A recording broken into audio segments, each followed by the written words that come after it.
Я стук услышала, сбежала вниз, открыла дверь и сразу вся застыла. В дверях стоял Иисус в сиянии рис, и я глаза свои в печали опустила. О, Господи, да что же я? Ты проходи, я тут сейчас омою тебе ноги. Ты же устал, ну что ты, заходи, давай я кушай дам, ты же с дороги. Я мешкалась, не зная, что сказать, слова мои куда-то затерялись, пыталась что-то делать, что-то взять, и руки мои робко опускались.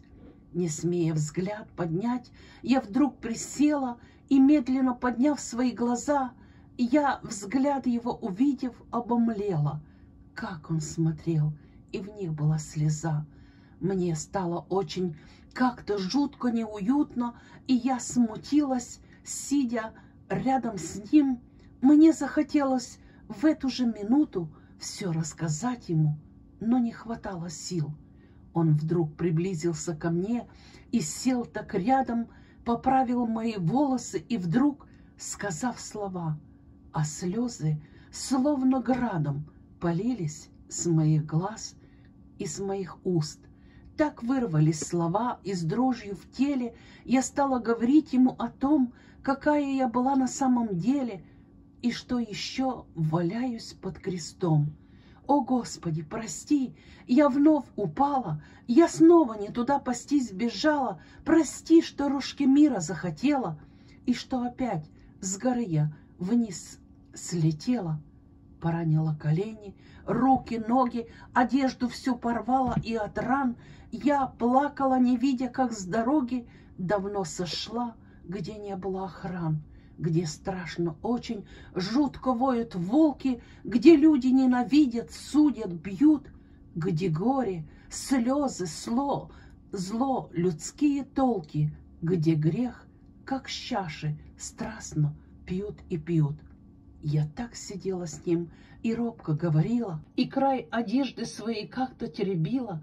На ней было так много дыр и грязи, я как-то не заметила все сразу. Но свет от глаз и от лица Иисуса так осветил мне все, что я в слезах к нему прильнула и лишь стала слушать его слова, забыв про всякий страх. Он говорил мне очень нежно и так мило, я слушала и плакала, и мне хотелось, чтобы ничто вдруг не затмило этой беседы с ним наедине. Он наклонился низко и склоненный, елейно мои раны изливал, и взгляд его был очень умиленный. Он ни за что меня не упрекал. Он мне сказал, что знает мои раны, мои падения и всю боль души, и что меня он не оставит, не обманет, а будет всегда рядом днем в ночной тиши. Я слышала слова, и в сердце радость вошла и поселила сладкий мир. С души моей ушла вся боль, усталость, вокруг все стало празднично, как пир. Как мне хотелось с Иисусом, сидя вместе, просто беседовать и никуда не уходить, и не тревожиться, не плакать, а петь песни, не падать духом, сердцем не грустить.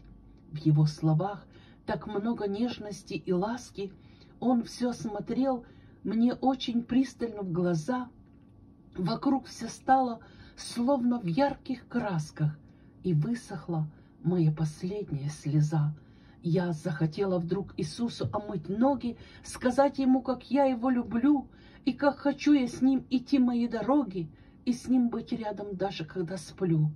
Побыв еще со мной немного, он простился, поторопился к выходу, остановился и опять. Он посмотрел, затем еще раз оглянулся, а я в дверях осталась так стоять. Я вдруг проснулась, поняла, что сон, что нету никого, и я в молитве упала на колени и без слов стояла все и плакала, как в детстве. Так захотелось мне, чтоб встреча, что во сне случилась наяву и длилась вечно, и я в слезах молилась в тишине. Мне показалось, это было бесконечно. Мне показалось, что мои переживания ушли так далеко, и горя нет. Я ведь услышала во сне эти обещания и поспешила обновить свой с ним завет. Я счастлива, что он меня так любит, хранит, оберегает и ведет своим путем, что к вечности приводит. Он, знаю, никогда не подведет. Аминь.